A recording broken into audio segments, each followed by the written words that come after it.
ओम श्री परमात्मने नमः। हे भागवत स्वरूप भगवान, हे प्रभु, ओम नमो भगवते वासुदेवाय। ओम नमो भगवते वासुदेवाय।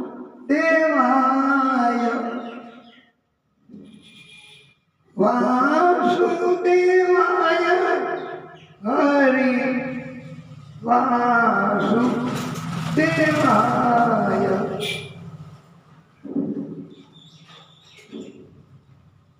गुरुर्ब्रह्मा गुरुर्विष्णु गुरुर्देवो महेश्वरः गुरुर्साक्षात् परब्रह्म तस्मै श्री गुरुवे नमः।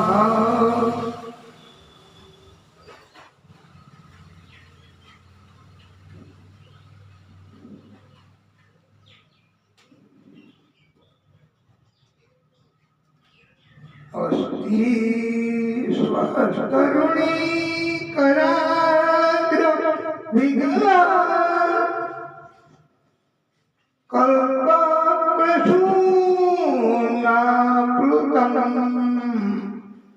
वस्तु प्रस्तुत वेणुनादलहरी निर्वाण व्याकुलं सहस्र सहस्र निबंधने विविलसा गोपी सहस्रामृतम् हस्तन न्यस्तनतापवर्गम् अखिलो दारम किशोराकृति।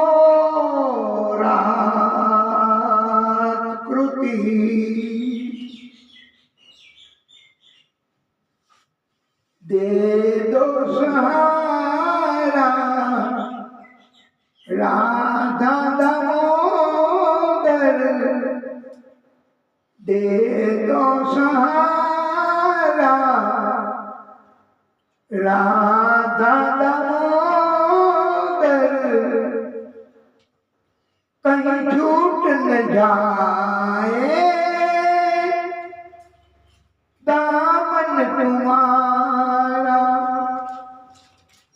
तेरा नाम निषदीन गाता रहूं मैं। तेरा नाम निषदीन गाता रहूं मैं। सुबह शाम तुझको रिझाता रहूं मैं। दे दो सहारा राधा दामोदर। राधा दामोदर। कहीं छूट न जाए दामन तुम्हारा। बोलिए भागवत स्वरूप भगवान की जय। श्री शुकोवाच।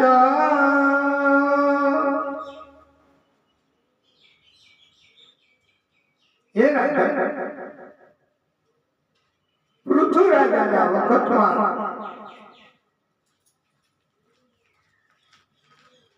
ધરતી અનાજ નહોતી આપતી। પૃથ્વીરાજાએ બાણનો પડકાર કર્યો છે। પડકાર કર્યો છે પૃથ્વીને। આ પૃથ્વીરાજા આપણે એના જન્મની કથા તો કરી. હવે પૃથ્વી ગાય સ્વરૂપ ધારણ કરીને સ્વર્ગમાં ગઈ, બ્રહ્મલોકમાં ગઈ, વૈકુંઠ વિષ્ણુ પરમાત્માના લોકમાં ગઈ, પણ કોઈએ ટેકો નથી આપ્યો પૃથ્વીને. અંતે પૃથુ રાજાના શરણમાં આવવું પડ્યું છે વાલા ભક્તો. કારણ કે આ પૃથુ રાજા એ પોતે જ અતિશક્તિનું પ્રાગટ્ય છે. એમણે ઘણા અશ્વમેધ યજ્ઞો કર્યા, કરાયા. વાલા ભક્તો, પૃથ્વી એમણે ત્યારથી બિયારણ આપ્યું છે. જમીનમાં વાવવાથી અનાજ ઉત્પન્ન થાય છે અને ત્યારથી જ આ ખેતીની પ્રથા શરૂ થઈ છે. એને પણ પુત્રો સંતાનો થયા છે, મહાપરાક્રમી સંતાનો. બરહિશ એના લગ્ન સમુદ્રની પુત્રી શતદ્રુતિ સાથે થયા છે.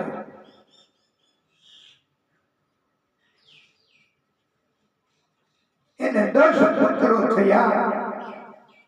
10 પ્રત્યક્ષ કહેવાયા છે. મહાદેવજીએ સમુદ્ર કિનારે આ 10 પુત્રોને દર્શન આપ્યા છે. પુરંજન આખ્યાન, પુરંજનની કથા સંભળાવી છે કે જીવ આત્મા અને પરમાત્મા એ બંને સાથે જ પેલા રહેતા ફરતા. એમાં એક વાર આ જીવ આત્મા એમણે 9 દરવાજા વાળી નગરી જોઈ. એ 9 દરવાજા વાળી નગરી એટલે આ શરીર આપણું, એમાં એ પ્રવેશ કર્યો. આત્મા એ પુરંજન એનું નામ, એને આત્મા કહેવાય. પુરંજનની સાથે પરમાત્મા હતા, એને અવિજ્ઞાત કહેતા હતા. અવિજ્ઞાત લોહીકો છે પુરંજન, એમાં પ્રવેશ ન કરાય. એનાથી કર્મ અવળા થશે, બીજા જન્મ લેવા પડશે. પણ એમને તો પુરંજનને મજા આવી. 9 દરવાજા એટલે 2 હાથ, 1 મુખ, નાક, એના 2 દરવાજા, લિંગ, ગુદા, 2 કાન, 9 દરવાજા. એમાં આંખથી પણ એવું સુંદર મજાનું, એવું બધું મનને ગમે એવું જોવે. ભક્તિ ન થાય, દર્શન ન કરે, બુદ્ધિ એની સાથે એમને પુરંજનને આત્માને મેળ છે. બુદ્ધિ કહે એવું જ કરે. અને બુદ્ધિ કઈ ભગવાનના દર્શન કરવાનું ન કે આવડી બુદ્ધિ. એટલે લાલચ, મોહ એમાં ફસાતો ગયો. બુદ્ધિ કે એવું કરવા, કાનથી પણ એવું બધું સાંભળે, નાકથી પણ એવું બધું સૂંઘે. એટલે આ પુરંજન કર્મના બંધનમાં ફસાવા માંડ્યો. આ 9 દરવાજા અવિજ્ઞાત ગુપ્ત રીતે મદદ કરતો. આત્માને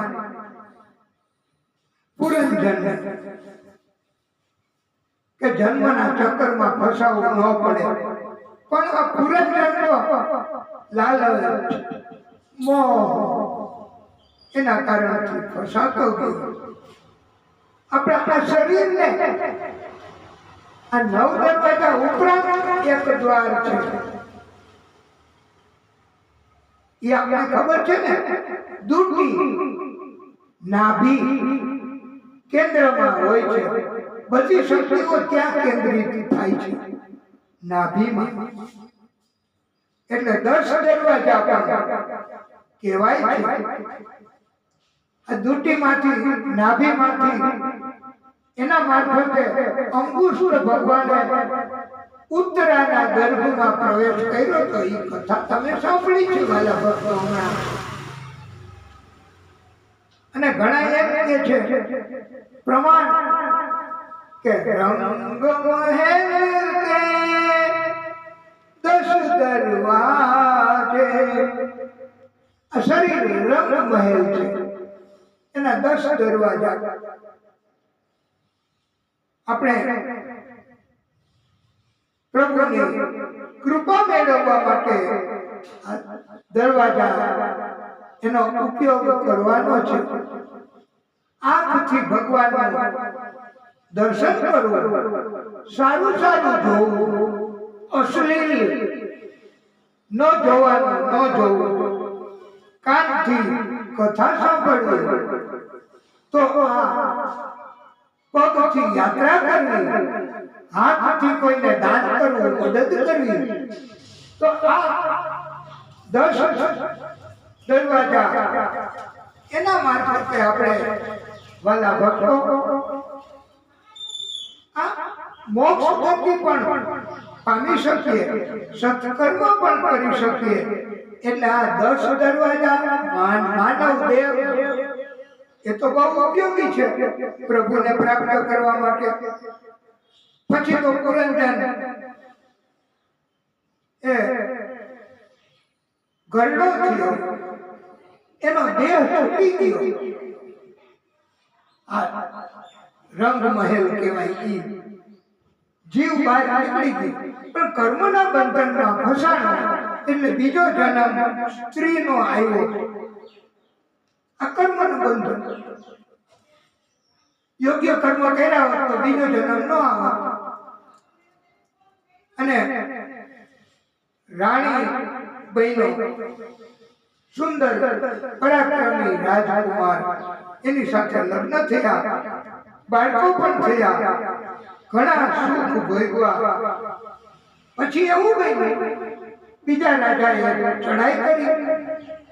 આ પુરંજનીના પતિને મારી નાખ્યો, બાળકોને પણ મારી નાખ્યા. આ કર્મના બંધન. બાળકો થયા એ કર્મને હિસાબે, પતિ મહિનો એ કર્મને હિસાબે. એટલે અને પછી વયું જવું પડે. કર્મનો હિસાબ પૂરો થાય. એટલે હવે આ એક પુરંજની સ્ત્રી પોતાનો જીવ બચાવીને ભાગી સરોવરમાં પડી. ભગવાનને બચાવવા માટે આંતરનાદ કર્યો છે, અંતઃકરણથી પોકાર કર્યો છે. 10 દરવાજા 9 દરવાજા વાળી નગરીમાં આ નગરી એવી છે કે ભક્તો ભગવાનને કહે છે કે તમે બધા કેવા કેવા બધા રમકડા બનાવ્યા, મનુષ્યો કેવા કેવા બનાવ્યા. અને આ સંસાર, આ દુનિયા, આ પૃથ્વી કેવી કેવી બનાવી. तूने अजब रचा भगवान खिलौना माटी का. અને એમાંય તમે માટીના રમકડામાં કાન દિए हरे भजन सुनने को तू मुख से कर गुणगान खिलौना माटी का तूने अजब रचा संसार खिलौना माटी का शीश दिया गुरु चरण झुकने को हाथ दिए कर ले तू दान सत्य नाम का बना के बेड़ा और उतरे भव से पार खिलौना माटी का પુરંજન અંદરથી આર્તનાદ કર્યો અને એના કારણથી અભિજ્ઞાન એમને કૃપા કરી કર્મના બંધનમાંથી છોડાયો એ અભિજ્ઞાન એટલે પરમાત્મા આપણને બધાને પણ આ કર્મના બંધનમાંથી છોડાવે મુક્ત કરાવે નહીતર આપણો મનુષ્ય અવતાર આપણે કોઈનું લેણું જો લેશું અને કોઈ ગેરવ્યાજબી કર્મ કરશું તો એ બધું અગલા જન્મમાં થાય જ. પ્રિયવ્રત રાજા એની કથા સંભળાવી. એમના પણ લગ્ન પ્રજાપિતા વિશ્વકર્માની પુત્રી બર્હિષ્મતી સાથે થયા. એને 10 પુત્ર અને 1 પુત્રી એમ 11 સંતાનો થયા છે. પ્રિયવ્રત રાજાને બીજી પણ એક પત્ની હતી, એના 3 પુત્રો થયા. આમ 2 પત્ની 14 સંતાનો અને વાલા ભક્તો 11 અબજ વર્ષ સુધી આ મહાદેવજીની ભક્તિ કરી ને એના કારણથી એમને રાજ્ય ભોગવ્યું છે. અને એવા પરાક્રમી હતા. 7 વખત સૂર્યની આસપાસ ઘૂમ્યા છે. એના રથના પૈડાના ખાડા પડી ગયા. એના ટાપુઓ બન્યા છે, સમુદ્ર બન્યા છે. એ 7 સમુદ્ર, 7 ટાપુઓ અને એના પણ ભાગ પડ્યા છે. એનો એક પુત્ર અગ્નિદ્ર, એને 9 પુત્રો થયા. 9 પુત્રોના લગ્ન પર્વતોની પુત્રી સાથે થયા. બધા ભક્તિ કરીને પરમ પદને પામ્યા છે. આ અગ્નિદ્રના 9 પુત્રો પૈકી એક નાભી રાજા, એના લગ્ન મેરુદેવીની સાથે થયા.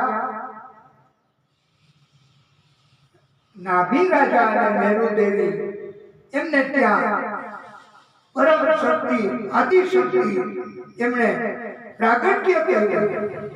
એનું નામ વૃષભદેવ રાખ્યું છે. આ વૃષભદેવ પરમાત્માનું આદિશક્તિનું પ્રાગટ્ય છે. આપણે એમનો પ્રાગટ્ય કરાયું કથાના માધ્યમથી. બોલીએ વૃષભદેવ ભગવાન કી જય. અને વૃષભદેવ એમના લગ્ન ઇન્દ્રની પુત્રી જયંતી સાથે થયા. અને એને 100 પુત્રો થયા. બોલો. અને એને આખા રાજ્યને વૃષભદેવજીએ પોતાની યોગ બળની શક્તિથી વરસાવ્યું. આખા રાજ્યને અજનાબ ખંડ કહેવામાં આવે છે. આ અજનાબ ખંડ ભારત દેશના નામથી અત્યારે ઓળખાય છે. એમણે 100 પુત્રોને ઉપદેશ આપ્યા છે. વૃષભદેવજીએ પોતાના, અને એનો મુખ્ય ભાવાર્થ એવો છે કે બ્રાહ્મણ એ સૌથી ઉત્તમમાં ઉત્તમ જીવ છે.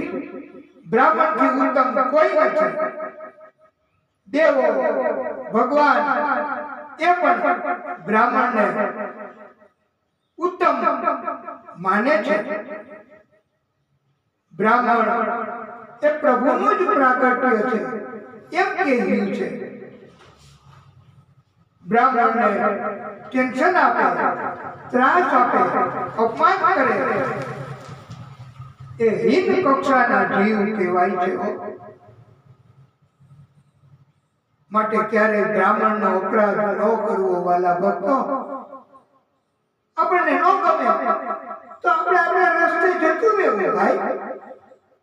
પણ શા માટે વાત વિવાદ, ખોટી તકરારો, જીભ શા માટે અવળે માર્ગે વાળવી?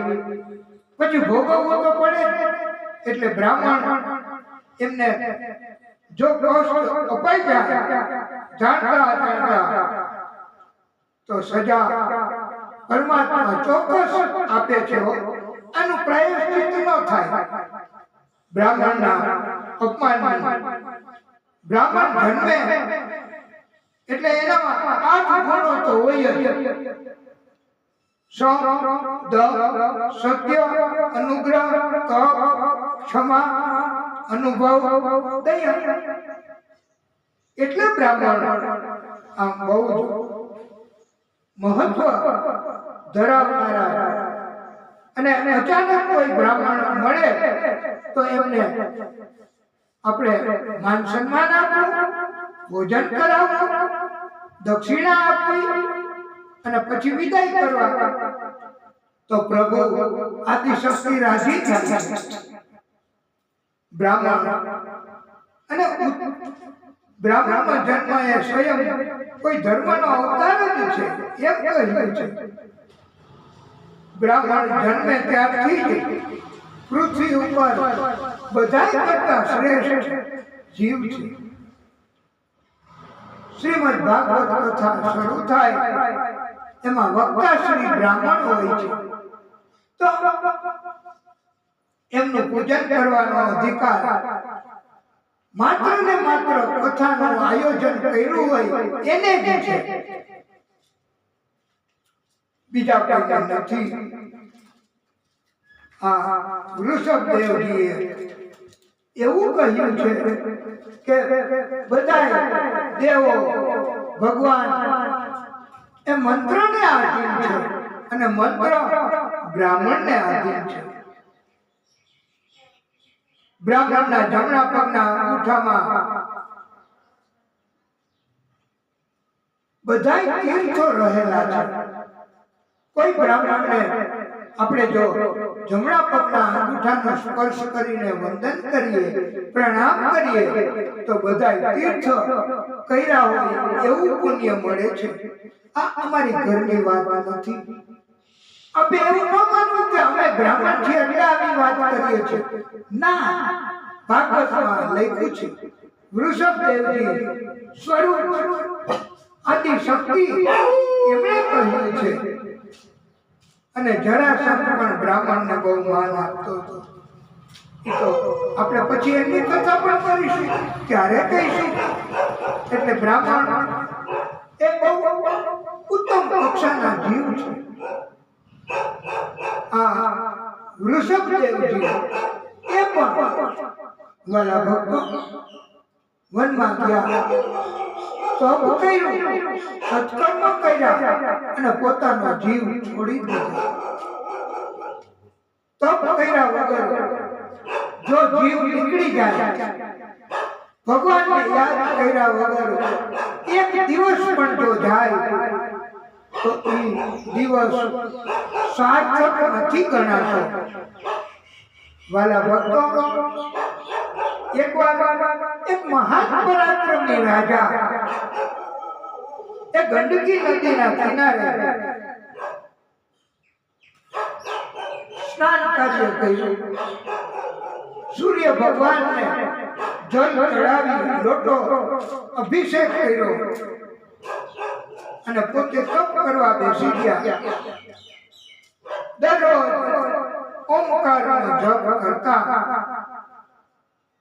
એવું આ મહાન પરાક્રમી રાજા હતા ભરત. હવે એમણે આવી રીતે જીવન ચાલુ કર્યું, પણ ભગવાનની લીલા કરી. એક વાર એક હરણી પાણી પીવા આવી, એ સિંહની ગર્જના સાંભળી એને બહુ બીક લાગી, કૂદકો માર્યો બળ ભેગું કરીને. પેલે પાર પહોંચી તો ગઈ, પણ એના અંદર ગર્ભ હતો, એ બીકનો માર્યો પડી ગયો એ નદીમાં, ગંડકી નદીમાં. અને હરણનું બચ્ચું તણાતું પાણીમાં. હવે એને એમ થયું ભરતજીને કે આનું કોણ મને નિમિત્ત કર્યો છે, એમણે એને બચાવ્યું. ત્યાં સુધી તો બરાબર કહેવાય, પણ પછી પોતાના આશ્રમમાં લઈ આવ્યા, એમનું પાલન પોષણ કર્યું, એની સેવા કરવા માંડ્યા. તો આ સેવા ભગવાન એટલી ઓછી થાય. તો આપણે એક તો ભગવાનની સેવા કરી શકતા ન હોય, અને બીજા જીવોને આપણે ઘરમાં લઈ આવવા.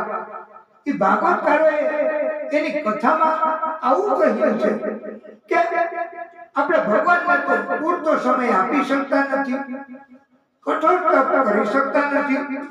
એમાં હરણ બચ્ચો લઈ આવ્યા અને એની સેવા કરવામાં, એની માવજત કરવાનું, તો આવું નથી કરવાનું ભાઈ. ભક્તિ ઘટશે. એટલે આ ગંડકી નદીના કિનારે પોતાના આશ્રમમાં ભરતજી એ ઉત્તમ તપ કરતા હતા, પણ એને હરણમાં પછી તો દરરોજ એનું ચિંતન થાય, ભગવાનનું ચિંતન બંધ થઈ ગયું ભાઈ. જેમ આપણે આ કળિયુગ છે ને, તો અત્યારે શું કરે માણસો કે અમૂલ્ય ઘણા પૈસા આપી અને ઘરમાં કૂતરું લઈ આવે કે કોઈ જીવને રાખે. હવે આપણે પરમાત્માની સેવા તો કરી શકતા નથી, અને આ જીવ બધા એમ કે ભાઈ એ જીવ છે ને, જીવની સેવા કરવાથી પરમાત્મા રાજી. અરે પણ બધા જીવનું પાલન પોષણ તો એમને પોતે કરવાનું, પરમાત્મા એ. પછી આપણે એમાં શા માટે કોન્ટેક્ટ, શા માટે સંપર્ક, શા માટે એમાં લીન થઈ જાવ? પછી આપણી ભક્તિ ઘટે. એટલે વાલા ભક્તો, હવે ચિંતનમાં એ હરણ બચ્ચું તો બીજા હરણાઓ નીકળ્યા તો એમને હાર્યા. અને ભરતજી એમને તો ચિંતા થવા માંડી, ક્યાં ગયું હરણની વાડ, ક્યાં હશે, એનું કોણ ધ્યાન રાખતું હશે? અને એમ કરતા કરતા એનું મૃત્યુ થયું. તો આટલી બધી લાગણી આ કોઈ પત્ની, કોઈ સંતાન, કોઈ મિત્ર, કોઈ સગા સંબંધી એમાં જો હોય ને, તો પછી મૃત્યુ બગડે છે. એટલે તો શરૂઆતથી જ કોઈનામાં લાગણી ન રાખવી, કોઈની સાથે બહુ ઘનિષ્ઠ રીતે સંકળાવવું નહીં. જો ઘનિષ્ઠ રીતે સંકળાવવું હોય તો માત્ર ને માત્ર ભગવાન, પરમ શક્તિ. ભલે જે ધર્મમાં માનતા હોય, બધા ધર્મ એક જ છે, કોઈ ધર્મ જુદો નથી, કોઈ ધર્મ વિશેષ નથી, અને બધું પહોંચે છે એક જ જગ્યાએ. બધા ધર્મ જુદા જુદા, પણ પહોંચે તો એક જ જગ્યાએ. એ આદિશક્તિ કઈ છે એને. એટલે બીજો જન્મ હવે એમનો હરણ બાળ, એટલે હરણ એમાં થયો. અને પછી તો એને યાદ હતું પુણ્ય કર્મના હિસાબથી કે ગયો જન્મ બગડ્યો, આ હરણમાં જીવ ચોટી ગયો. એટલે તો આવી રીતે વાલા ભક્તો, આપણે પણ ઘરમાં બીજા કોઈ જીવને રાખીએ, એની સાથે લાગણી થાય, એની સાથે, તો પછી મૃત્યુ સમયે આપણે એવી યોનિમાં જવું પડે. આવું ભાગવતજી આપણને કહે છે, ઉપદેશ આપે છે. અને હરણ તરીકે તો એમણે બહુ ધ્યાન રાખ્યું, બહુ ઉપવાસ તપ કર્યા, નિયમનું પાલન કર્યું. હવે ત્રીજો જન્મ એનો એ બ્રાહ્મણમાં થયો. એનું નામ પણ ભરત રાખ્યું. એને યાદ હતું ભદ્રકાલી માતા એને નરબલિ ચડાવવા માટે એ રાજા એમણે જાહેરાત કરી કે મને માણસ આપો વેચાતા, તમે માગશો એટલું ધન હું આપીશ, પણ તમે મને માણસ આપો, મારે બલિ ચડાવવું છે. ત્યારે વાલા ભક્તો આ ચાર ધૂતારા ચીચરિયા ભેગા થયા. આ જળ ભરત હતા. એ જળ કોઈ સાથે સંપર્ક નહીં, કોઈ સાથે વાત વિવાદ નહીં, આ ઉકારવાય નહીં. એને ગમે તેવું સમજાવ્યું, લઈ ગયા. ક્યાંય બેસ. રાજાને કીધું લાવો ધન, આ તમારું. મનુષ્ય બેચી નાખ્યું. આપણી મિલકત નથી, આપણો કોઈ અધિકાર નથી, અને આપણે આવી રીતે પૈસા લઈ લેવા ભાગવત જે આ સહન ન કરી શકે હો. પણ ભરતજીને એવું કઈ નહીં. એને તૈયાર કર્યા, ખાવાનું આપ્યું, બલિ ચડાવવા માટે તલવાર લઈને મસ્તક ઊંચું કરવા તૈયારી કરી. ત્યાં તો ભદ્રકાલી માતા એ મૂર્તિમાંથી પ્રગટ થયા અને તલવારથી ભક્તોને માંડ્યા મારવા. કે કોણે કીધું છે તમને માણસની બલિ ચડાવવાની, અને આવો અપરાધ કરો છો? ભદ્રકાલી માતા એમની માફી માંગી. હે માતા, માફ કરો. આ માતાજી કોઈ પણ સ્વરૂપે હોય ને એ આદિ શક્તિનું જ પ્રાગટ્ય છે. આ ભદ્રકાલી માં એ પણ આદિ શક્તિનું પ્રાગટ્ય. એટલે આપણે આ દિવ્ય કથા આ માતાજીને જ સંભળાવીએ છીએ. તો ભદ્રકાલી માં પણ અત્યારે આપણી ઉપર કૃપા કરે, હાજર થાય. અને પછી તો માતાને એવું હતું કે મારા ભક્તોને કષ્ટ આપે છે તો એનો હું વધ કરી નાખું, એટલે ભક્ત રાજી થાય. પણ આ તો ઉત્તમ ભક્ત હો.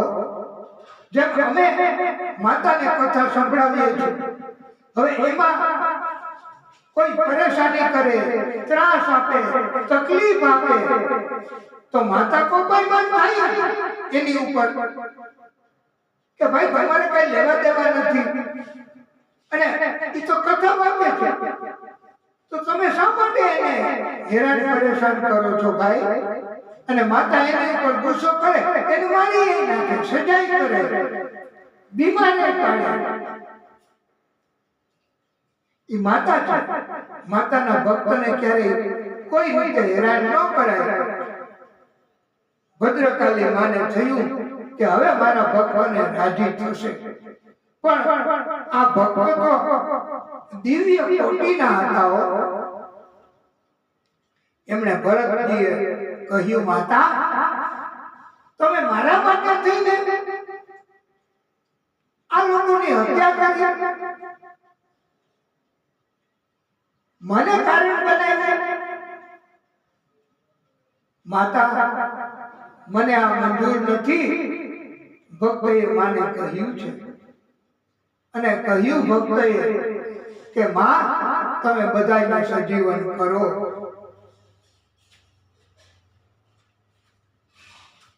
બધાને સજીવન કર્યા. આનું નામ ભક્ત કહેવાય. અત્યારે તો આપણને કોઈ હેરાન કરે અને આપણે પ્રાર્થના કરીએ કે આને તમે સમજાવી દો, પછી એને ભગવાન સમજાવી દે, એનો હાથ પગ તૂટી જાય તો આપણને આનંદ થાય ને કે જોયું મારો અપરાધ કર્યો હતો. પણ આ ભરત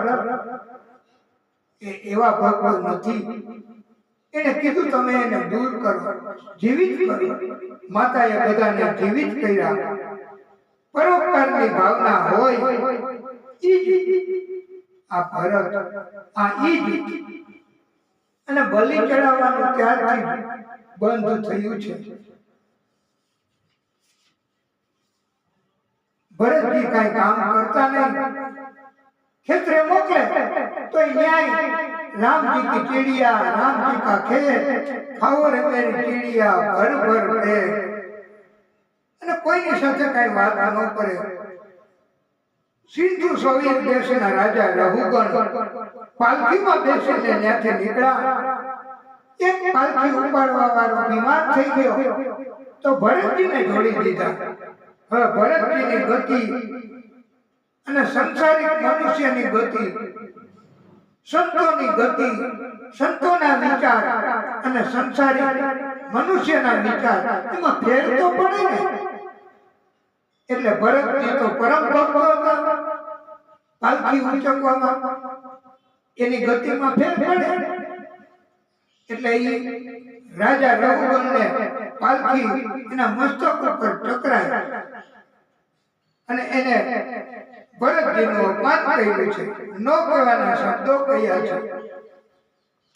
ભરતજી કાંઈ ગુસ્સે થતા નથી, ભરતજી કાંઈ બોલતા નથી।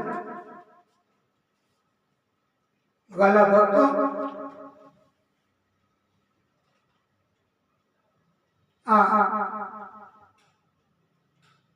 રહુગણ રાજા એમણે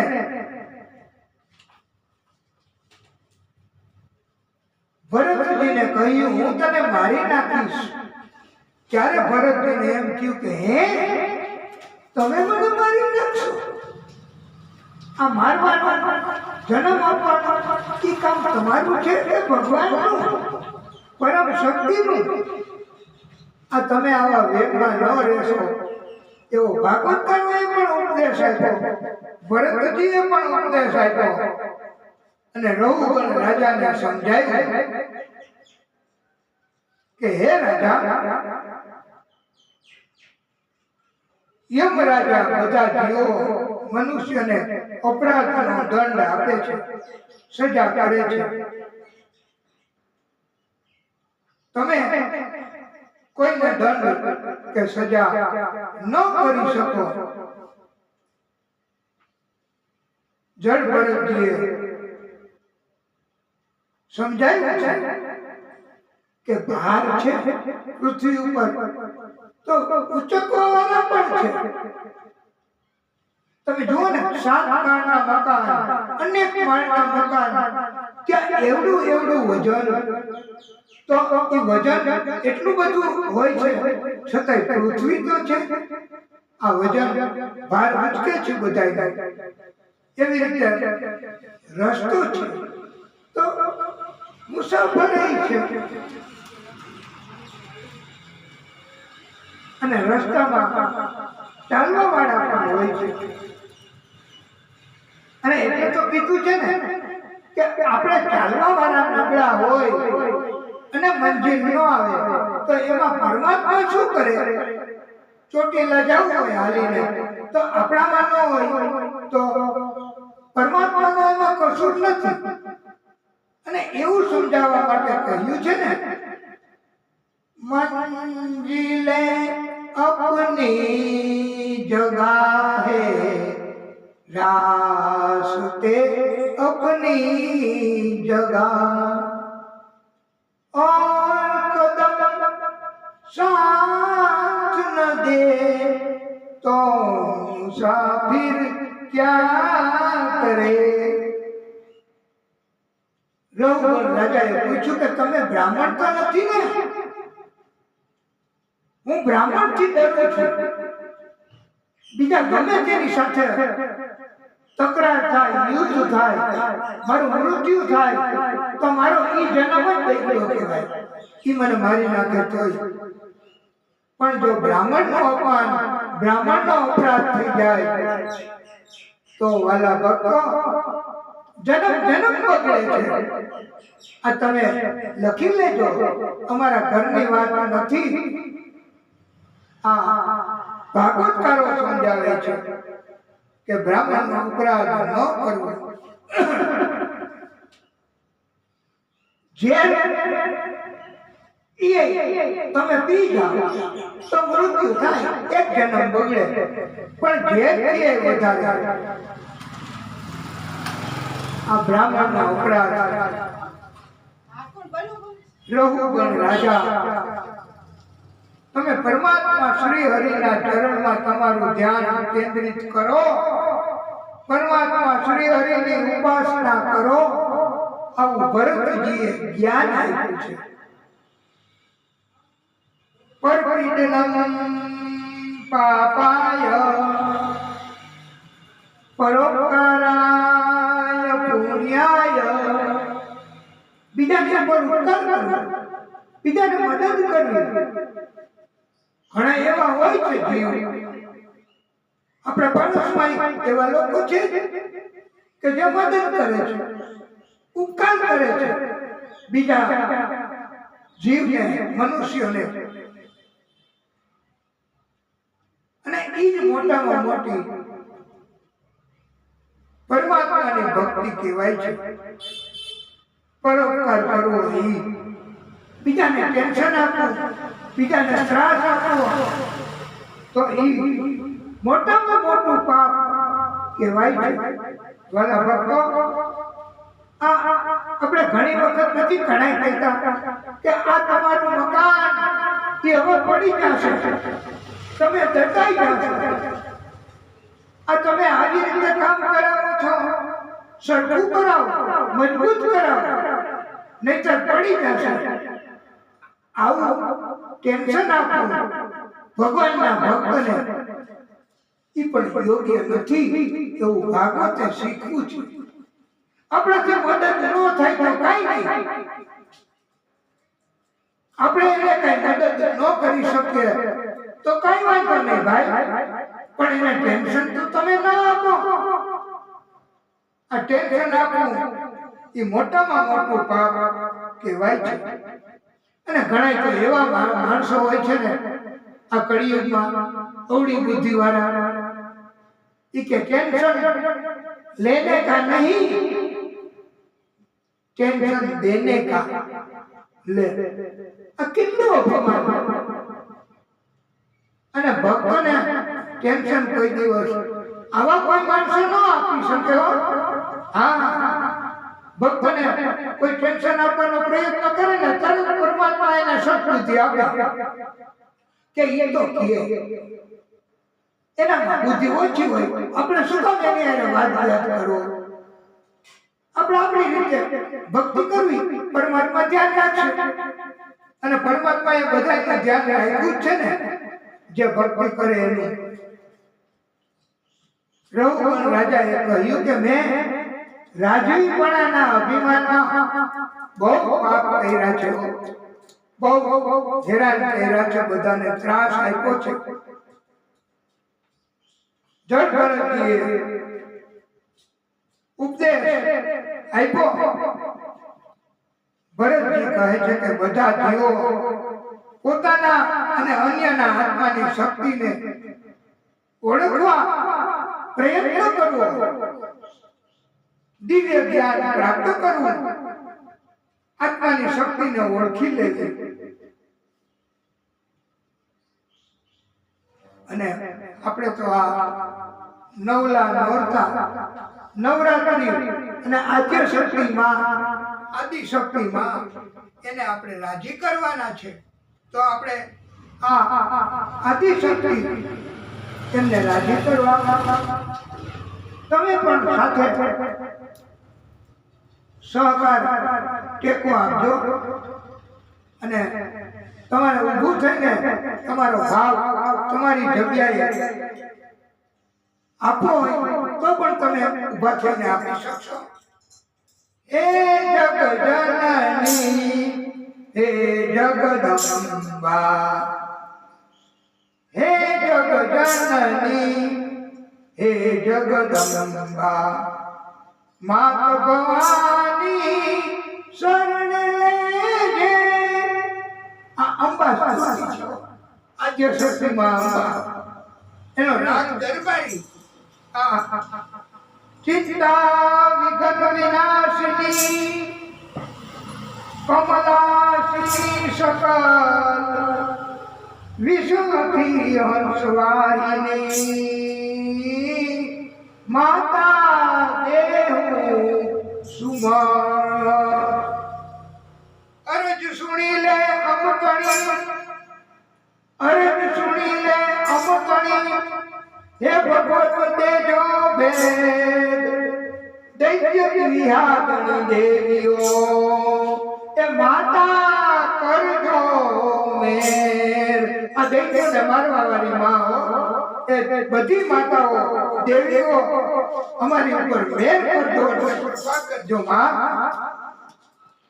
સર્વ મંગલ માંગલ્યે શિવે સર્વાર્થ સાધિકે, શરણ્યે ત્ર્યંબકે ગૌરી નારાયણી નમોસ્તુતે.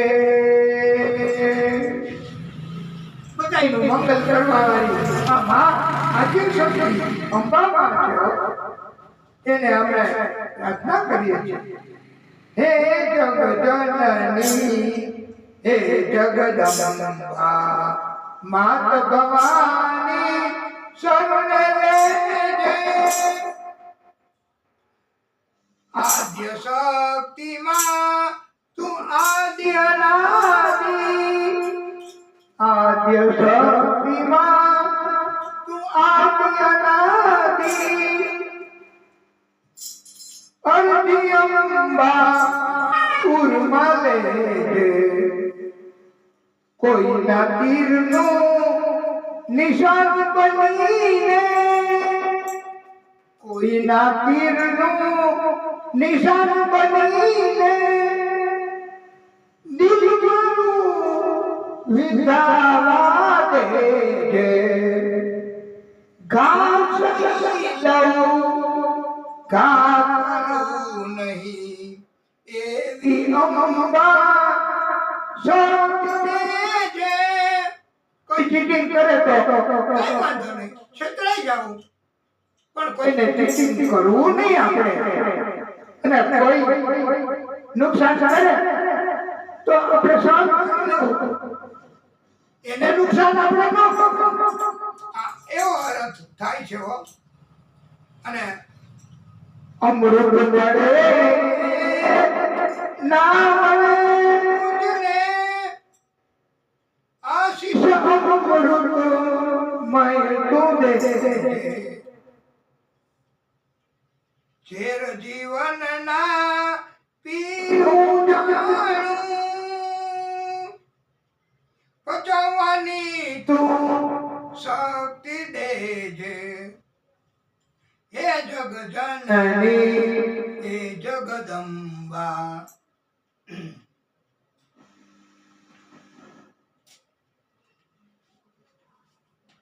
દિવ્ય મજાની કથા જળ ભરતજી એમણે બોધ આપ્યો છે. એમણે પણ લગ્ન કર્યા,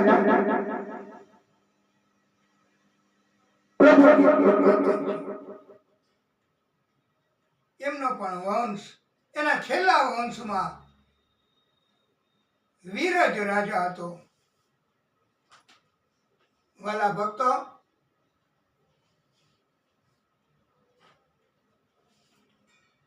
પરીક્ષિત રાજાને દ્વીપો, ખંડો, પર્વતો, રાશિઓનું ભ્રમણ કરવાનું, સૂર્ય એમની ગતિ, ચંદ્ર એમની ગતિ, ગ્રહોની સ્થિતિ, એ બધી બાબતમાં કથા સંભળાવી છે. રાહુ એ સિંહિકાનો પુત્ર છે, અમૃતપાન કરીને અમર બની ગયો હતો. આ અધમ ગ્રહ ચીટિંગ કરીને અમૃતપાન કર્યું હતું. અમાસ અને પૂનમમાં સૂર્યગ્રહણ અને ચંદ્રગ્રહણ એ રાહુ કરે છે. પાતાળોની કથા પણ સંભળાવી છે. પાતાળ આ પૃથ્વીની નીચે 7 પાતાળો છે, અને 7 પાતાળમાં બધા જીવો રહે છે. હે રાજા, આ નરકો એની કથા સંભળાવી છે. ઘણા વક્તાઓ એવું કહેતા હોય છે કે અમે નરકની કથા નથી કહેતા, આનંદ માટે કથા કરીએ છીએ. અને આનંદ કરાવીએ છીએ. તમારે પણ આનંદમાં રહેવું. નરકની કથા કરીને તમને દુઃખ થાય, અમને દુઃખ થાય, પણ ના, સત્ય કથા 28 પ્રકારના નરકની રચના ત્યાં ભગવાન આદિશક્તિએ કરી છે. પરલોકના અપરાધ જો થઈ જાય તો એ ત્યાં નરકમાં જવું પડે. પરીક્ષિત રાજાએ કહ્યું છે, ગુરુદેવ, આ 28 પ્રકારના નરક મને તો સાંભળીને જ ડર લાગે છે. જાણતા અજાણતા પાપ થઈ ગયા હોય તો શું કરવું? ત્યારે પરીક્ષિત રાજાએ કહ્યું છે કે પ્રાયશ્ચિત કર્મ કરવું.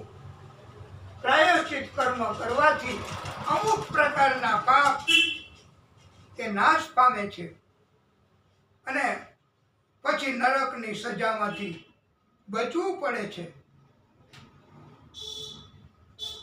વાલા ભક્તો, હંમેશા પોઝિટિવ વિચાર કરવો, નેગેટિવ વિચાર ન કરવા. સતત આપણે સત્યનું પાલન કરવું, સત્ય બોલવું, અને પ્રભુ રાજી થાય સત્યના કારણથી. પંચમ સ્કંધને વિરામ આપ્યો અને હવે છઠ્ઠો સ્કંધ, એમાં એવો ઉપદેશ આપ્યો છે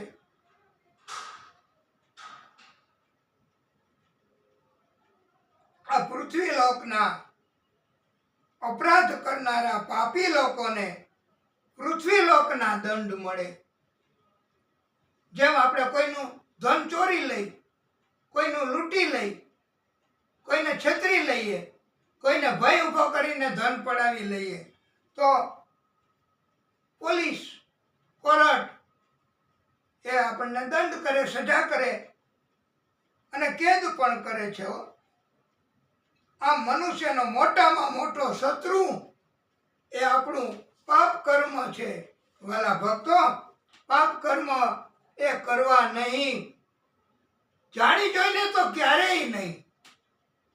આપણને ખબર છે કે આવું ન કરાય તો પાપ કર્મ ન કરવા, નહીતર છુટકારો નહીં મળે. અને પ્રાયશ્ચિત કર્મ કર્યા પછી પણ પાછા એવા પાપ કર્મ કરવા નહીં, નહીતર તો અગાઉના કર્મની સજાઈ ભોગવવી પડે. અજામિલ નામના બ્રાહ્મણની કથા સંભળાવી અને એ વેશ્યાને ઘરમાં રાખતો, બધાને લૂંટી લેતો. એકવાર સંતો એમને ત્યાં પધાર્યા અને એમની પત્ની એમણે સંતોનું સન્માન કર્યું, સાધુઓને જમાડ્યા, સામગ્રી કાઢી આપી અને પછી કહ્યું કે હવે તમે યાત્રાએ આગળ જાઓ. એટલે સંતોએ કહ્યું, સાધુઓએ કહ્યું કે અમે તમારા હાથનું ભોજન, તમારા ઘરનું ભોજન લીધું છે, હવે અમારે તમારું કલ્યાણ કરવું એ અમારો ધર્મ છે. એટલે આવવા દો તમારા પતિને. ત્યાં અજામિલ આવ્યો અને ગાળો બોલવા લાગ્યો, આ કોણે ઘાયલા છે? આ લોકોને ઘરમાં. સંતોએ કહ્યું, અમે તમારા ઘરનું ભોજન લીધું છે, દક્ષિણા આપો એટલે અમે જઈએ. ત્યારે કહ્યું, હું કોઈને કાંઈ આપતો નથી, હું બધાયનું લઈ જ લઉં છું. આ કળિયુગમાં ઘણા મોટે ભાગે આવા હોય છે, કિસી કો કુછ દેના નહીં, લેના લેના લેના, અને લીધા પછી ઓર લાવો ઓર લાવો ઓર લાવો, આવી નીતિ હોય છે. પછી ક્યાંથી સુખી થાય? અને લેવા માટે બેઈમાની કપટ, પછી ક્યાંથી સુખી થાય? સંતોએ કહ્યું કે અમારે કોઈ ધન નથી જોઈતું, કોઈ વસ્તુ નથી જોઈતી દક્ષિણામાં, હવે અજામિલને નિરાત થયો કે સારું. અને સંતોએ કહ્યું, સાધુઓએ કહ્યું કે साधु भूखा भाव का धन का भूखा नाही, जो धन का भूखा वह साधु नाही. એક વચન માંગ્યું છે સાધુઓએ, સંતોએ કે તમારે ત્યાં સંતાન થવાનું એવું દેખાય છે, તમારા પત્ની એના સામે દ્રષ્ટિ કરો તો તમે એવું વચન આપો કે સંતાનમાં જન્મ થાય દીકરાનો, એનું નામ નારાયણ રાખજો. અને બેય જણાએ વચન આપ્યું અને દીકરો થયો પરમાત્માની કૃપાથી. અને નારાયણ એ દીકરો એનું નામ રાખ્યું નારાયણ. નારાયણ નારાયણ વારે વારે કહેવા લાગ્યા. દીકરામાં તો પ્રેમ જાગે ને, એટલે વારે વારે બંને જણા અજામિલ અને એના પત્ની એ નારાયણનું નામ લેવા માંડ્યા. આવી રીતે પણ ભક્તિ થઈ, અજાણતાય ભક્તિ થઈ. બોલો, તો પણ એમની ઉપર કૃપા થઈ. પરમાત્માએ કહ્યું છે કે તમે જાણી જોઈને કે અજાણતાથી કે ભયથી કોઈ પણ રીતે તમે જો ભક્તિ કરશો એનું ફળ ચોક્કસ મળશે. ભાવ કુભાવ અનક આલસ હું કરું નાઈ રઘુનાથ માથા, નામ જપત મંગલ દિશી દસ હું સુમીરી સો નામ રામ ગુણ ગાથા. જેવી રીતે આપણે વીજળીનો કરંટ એમાં આપણે પડી જાય તો નથી લાગતો, અજાણતા ટચ થઈ જાય તોય શોટ લાગે, જાણી જોઈને તોય શોટ લાગે. આવી રીતે પ્રભુનું નામ એનો મહિમા બતાવ્યો છે. અને એક પંક્તિ જો આપણે આનંદ થતો હોય તો આપણે નારાયણ નામ હે ભારી લિયો સબ પ્રેમ સે ધારી, મહિમા નામ કો ભારી અધમ को ही लियो तारी. नारायण नाम है भारी लियो सब प्रेम से धारी. ઊભું થવાની જરૂર નથી, રાસ લેવાનું હશે ત્યારે ચોક્કસ કહીશું. અજામિલ क्या करम किन्हा नहीं कछु दान ही दिनहा, केवल हरि नाम को लीना किया यम पास से तारी. આવું નારાયણનું નામ છે. એના દીકરાનું નામ નારાયણ રાખ્યું. અને જ્યારે જ્યારે એકવાર તો એવું કષ્ટ આવ્યું, યમના દૂતો આવ્યા અને એમને પોકાર કર્યો બીકમાં ને બીકમાં. અજામિલે, એ નારાયણ મને બચાવ, એ નારાયણ આ મને મારી નાખશે. ત્યારે વાલા ભક્તો, આ નારાયણ તો આવ્યો નહીં, એનો દીકરો, પણ નારાયણ ભગવાનના પાર્ષદો એ આવી ગયા દોડીને બચાવવા. અને યમના દૂતોએ કહ્યું કે આ નારાયણને નથી બોલાવતો, આ તો એના દીકરાને બોલાવે છે. એનો ઈરાદો નામ લેવાનો નથી, ભક્તિ કરવાનો નથી. અને તો પણ પ્રભુની કૃપા થઈ અને નારાયણ ભગવાનના પાર્ષદોએ કહ્યું કે જ્યાં નારાયણ ભગવાનની ભક્તિ થતી હોય ત્યાં તમારે જાવું નહીં. એમને ત્રાસ આપવો નહીં, એમને કષ્ટ આપવું નહીં.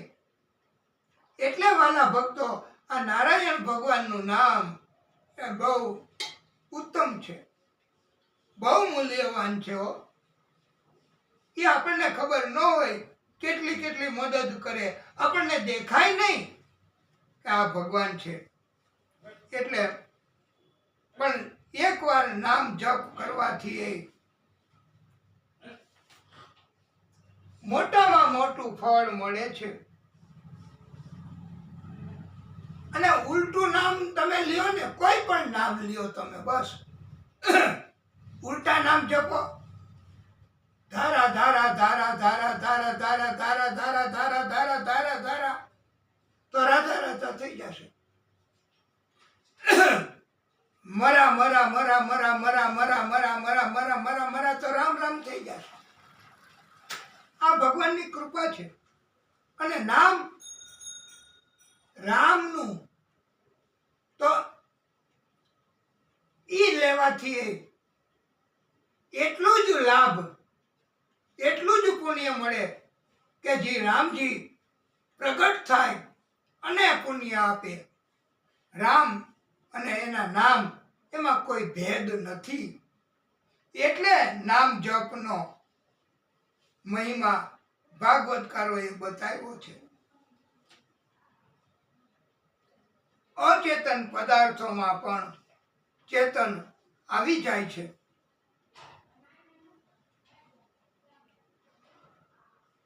સુખદેવ પ્રભુ કહે કે શંકાદિક બાળ ઋષિઓ એ પ્રભુના દર્શન કરવા માટે 6 દરવાજા તો પાર કરી ગયા, ચારેય બાળ ઋષિઓ. પણ 7મા દરવાજે 2 ચોકીદારો હતા, એમણે રોયકા તો બરાબર, પણ એવી ચેષ્ટાઓ કરી સોટીથી લઈને. અને ત્યારે આ બાળ ઋષિઓ, શંકાદિક ઋષિઓએ એમને શ્રાપ આપીને કહ્યું કે તમારે અહીંયા ન રહેવાનું હોય ભાઈ, તમે તો ત્રાસ ફેલાવો છો. એટલે જે લોકો ત્રાસ ફેલાવે એને ભગવાન પનિશમેન્ટ, શિક્ષા કરે જ છે. અને ચારેય બાળ ઋષિઓએ એને કહ્યું કે તમે પૃથ્વી ઉપર વયા જાઓ. અહીંયા તો બધા ભક્તો, સંતો, ઋષિઓ આવે. એટલે અને ત્યાં નારાયણ ભગવાન પ્રગટ થયા છે. અને એમણે પણ કહ્યું કે આપે શ્રાપ આપ્યો એ બરાબર છે, પણ તમે એમની ઉપર કૃપા થાય એવું કરો. ત્યારે કહ્યું કે એ મારા શત્રુ થઈને જન્મ લેશે તો એમને 3 જન્મ લેવા પડશે. અને હે પ્રભુ, આપને પણ પૃથ્વીલોકમાં જવું પડશે, અવતાર લેવો પડશે. એ સિવાય આ દૈત્યોને કોઈ નહીં મારી શકે. એટલે એમના મૃત્યુ પણ આપે કરવા જવું પડશે. આ શંકાદિક ઋષિઓએ અને પછી તો 2 માફી માંગી, પણ એમાં કઈ ફેર પછી ન પડે. પહેલા આપણે અપમાન કરીએ અને પછી માફી માંગીએ તો એનો કોઈ ફેર પડતો નથી હો. અલબત્ત આ કળિયુગમાં કાંઈક બોલાઈ જાય, કાંઈ કહેવાય જાય અને આપણે એમ કહી, આપણો ઈરાદો ન હોય તો કે તમે, અમારો ઈરાદો એવો નથી, પણ વારે વારે નહીં, આ ક્યારેક આવું બને તો એ માફ થાય. અને એ સામાન્ય અપરાધ હોય તો.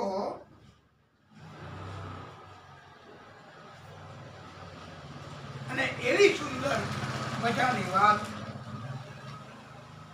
એવો ઉપદેશ આપ્યો છે, કર્મનો સંગાથી રાણા કોઈ નથી. કર્મનો સંગાથી રાણા કોઈ નથી. લખ્યા એના જુદા જુદા લેખ, લખ્યા એના નોખા નોખા લેખ. ગાયના દો વાછડા. લખ્યા એના જુદા જુદા લેખ, એક રે બન્યો શિવજીનો પોઠિયો. એ બીજો કાચીડા ને ઘેર, કર્મનો સંગાથી રાણા કોઈ નથી. આ દિવ્ય ઉપદેશ આપ્યો છે. ભગવાને કહ્યું છે કે બ્રાહ્મણ, દૂધ આપતી ગાય, અનાથ પ્રાણીઓ એ મારા શરીરના અંગો છે. જેમ આપણા અંગો ન હોય, હાથ પગ, એવી રીતે આ બ્રાહ્મણ, દૂધ આપતી ગાય અને અનાથ પ્રાણીઓ એ ભગવાનના અંગો છે. એને કોઈ ત્રાસ આપે તો ભગવાન કહે છે કે મારા મોટી મોટી લાંબી લાંબી ચાંચવાળા એવા બનાવેલા આ કાતિલ પક્ષીઓ એને ચૂથીને એનું માંસ ખાઈ જશે. આવો અપરાધ અને આવી સજા થશે. માટે દૂધ આપતી હોય એવી ગાય, બ્રાહ્મણ અને અનાથ પ્રાણીઓ, એમને કોઈ જાતની ત્રાસ, તકલીફ, પરેશાની જો પહોંચશે કોઈ કર્મથી, તો ભગવાનના દૂતો ત્રાસ, તકલીફના બદલામાં મૃત્યુ પણ કરી શકે છે. પ્રભુ શ્રી હરિ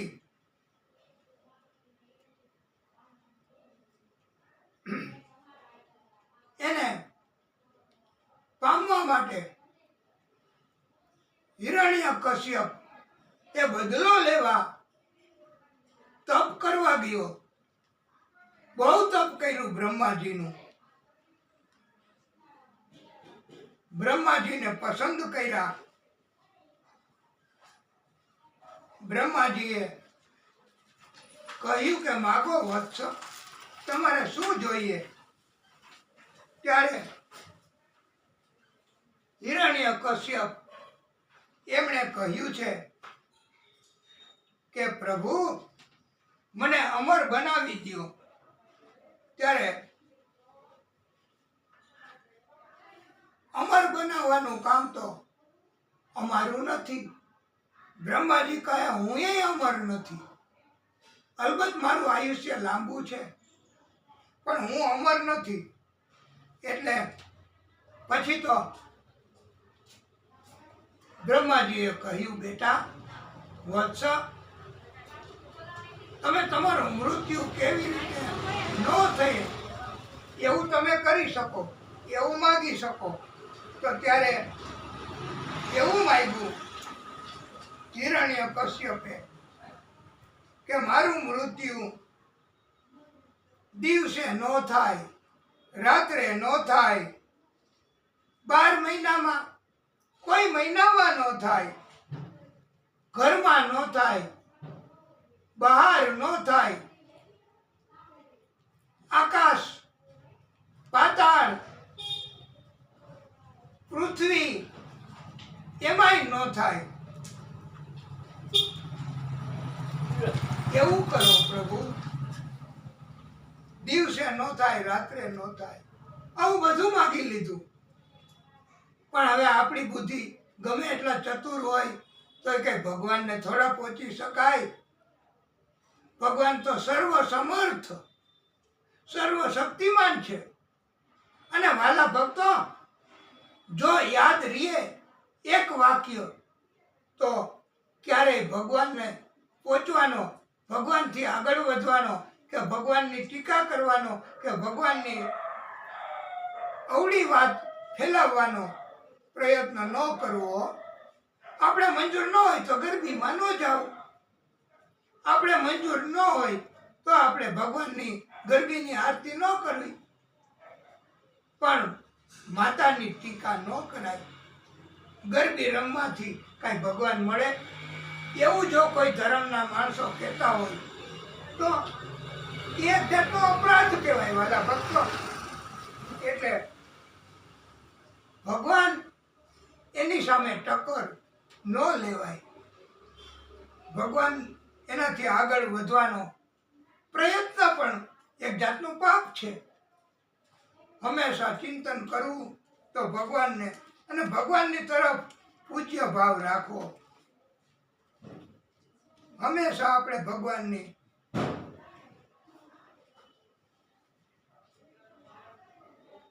અને પછી તો પોતે બહુ ત્રાસ ફેલાવા લાગ્યો. હિરણ્યકશ્યપ પોતાને ભગવાન માનવા માટે બધાને ફરજ પાડતો, ન માને તો એને મારી નાખતો. આવા પાપ કર્યા.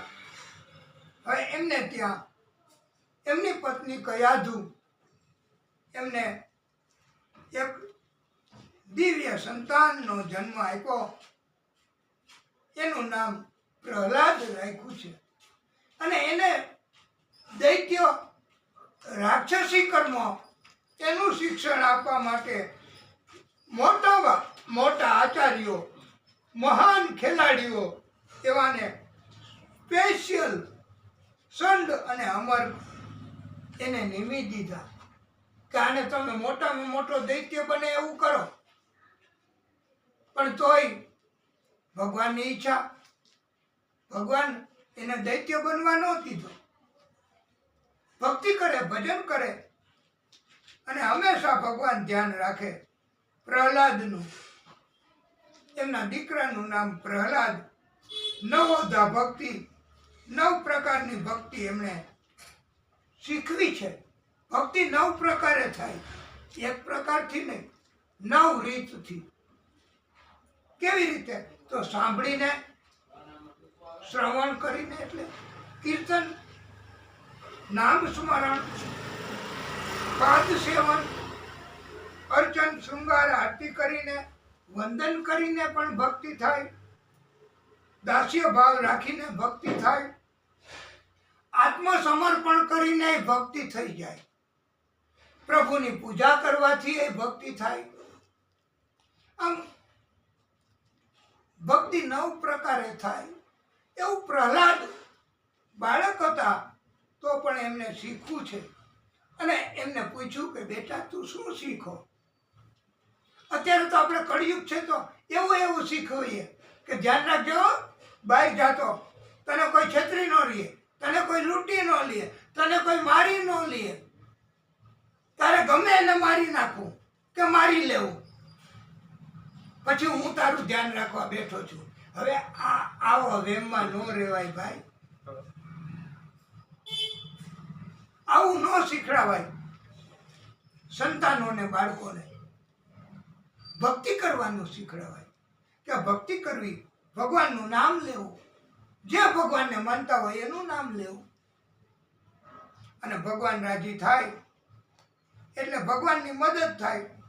આ હિરણ્યકશ્યપ તો એવડો મોટો દૈત્ય, એના સગા દીકરાને કે આવું તો શીખો, ભક્તિ કરવાનું આવું શીખાય. અને મને પછી કોણ માનશે? એટલે હિરણ્યકશ્યપ એનું નામ.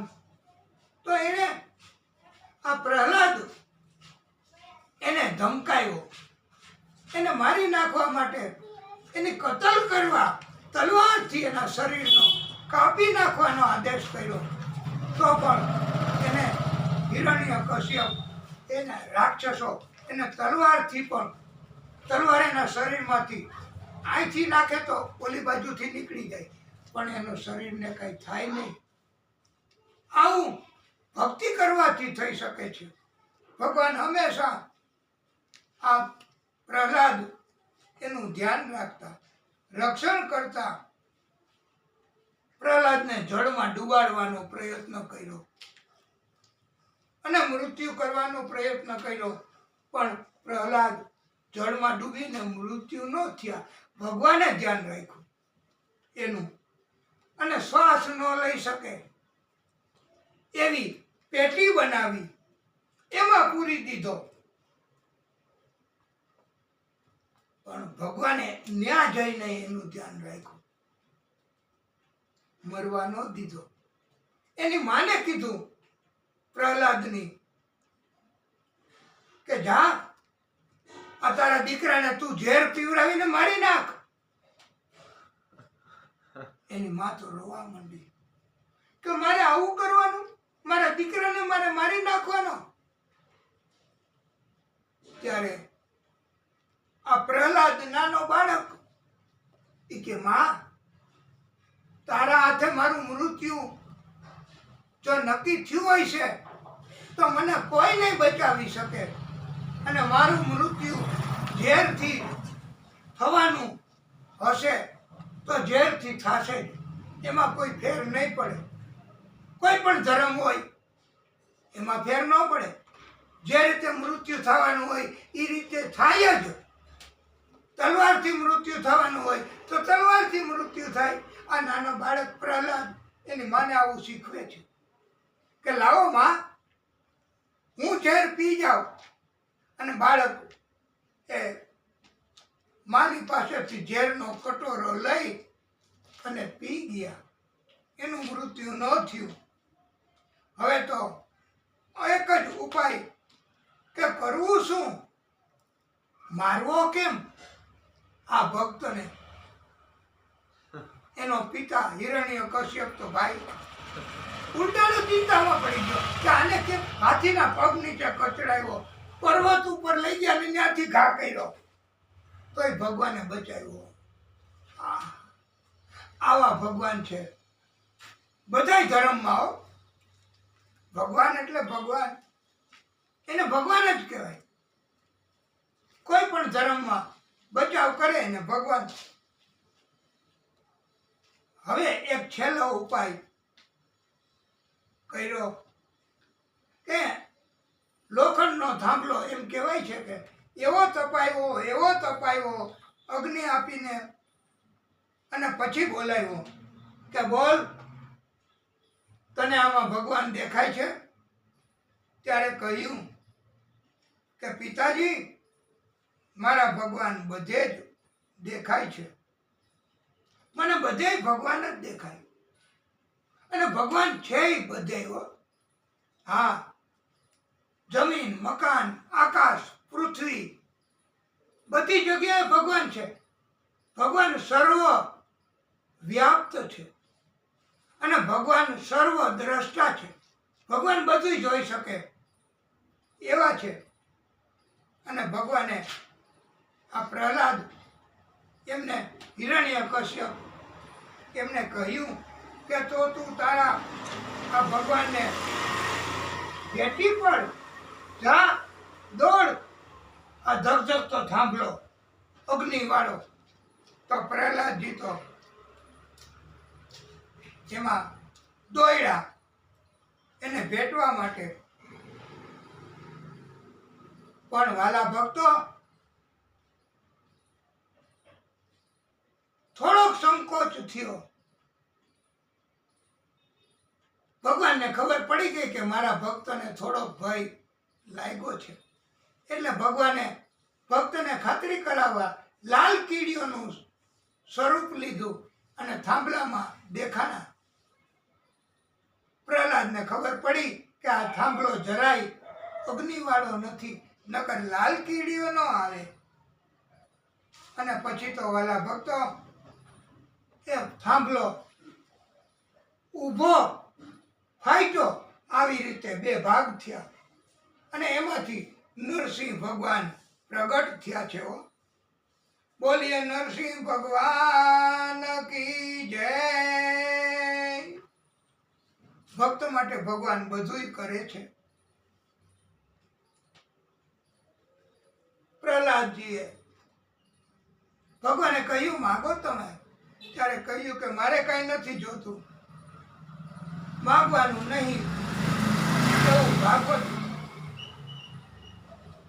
6ઠો શ્લોક 10મો અધ્યાય 7મો સ્કંદ અને 7મો શ્લોક 10મો અધ્યાય અને 7મો શ્લોક 7મો સ્કંદ એમાં કહ્યું છે કે માગવાથી આપણા અંદરના સદગુણો એ નાશ પામે છે.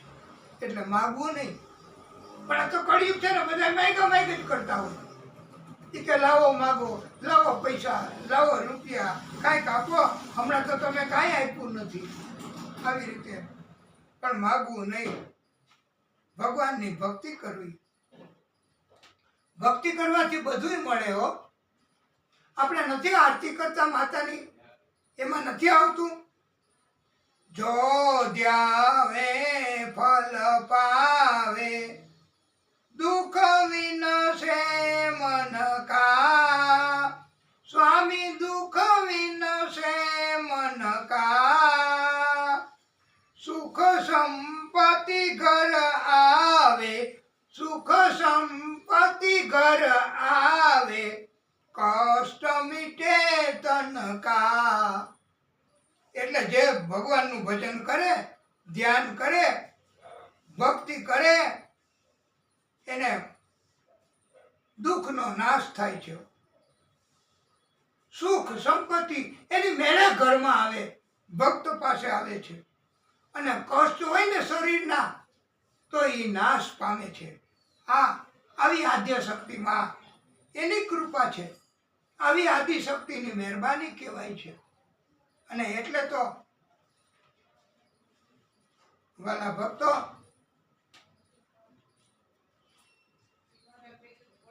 પ્રભુની ભક્તિ કરવી.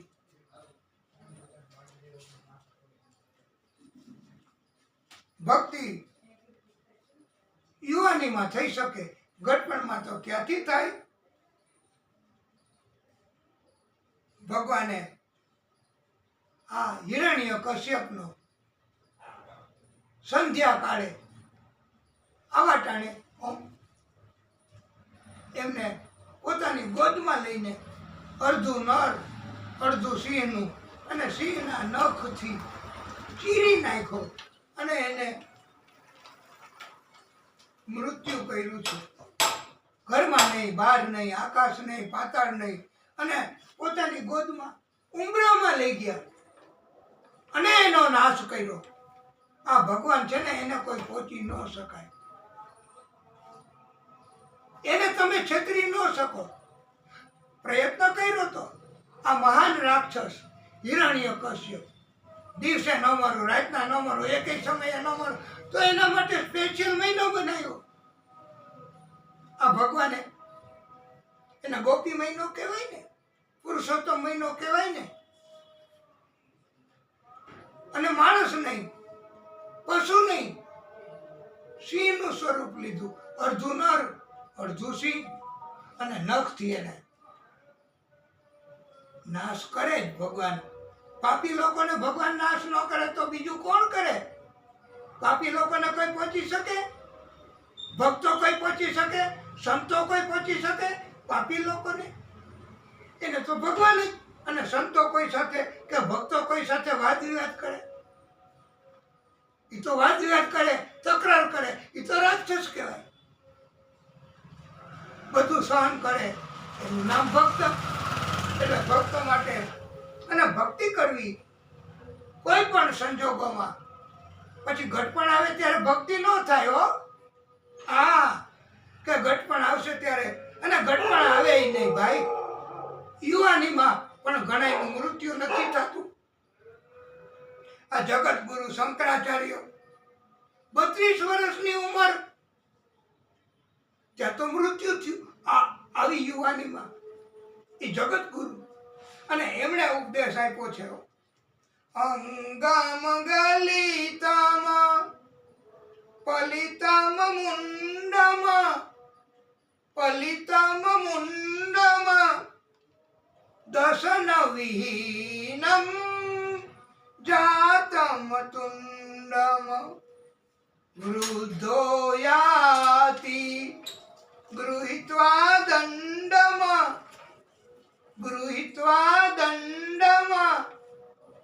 તદપિ ન મુંચતિ આશા પિંડ ભજ ગોવિંદમ ભજ ગોવિંદમ ભજ ગોવિંદમ ગોવિંદમ ભજ મૂઢમતે ઓમ નમો ભગવતે વાસુદેવાય વાસુદેવાય વાસુદેવાય વાસુદેવાય હરિ વાસુદેવાય.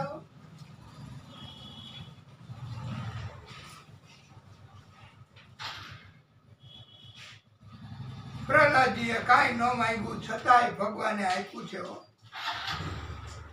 અને ખાસ તો એવું આપ્યું કે તમારી પેઢીમાં તમારા વંશમાં કોઈને હું મારીશ નહીં.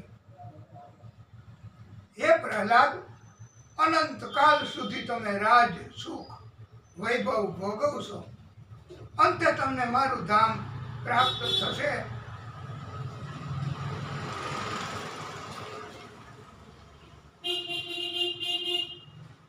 અને ભક્તિ કરવાની કેવી રીતે?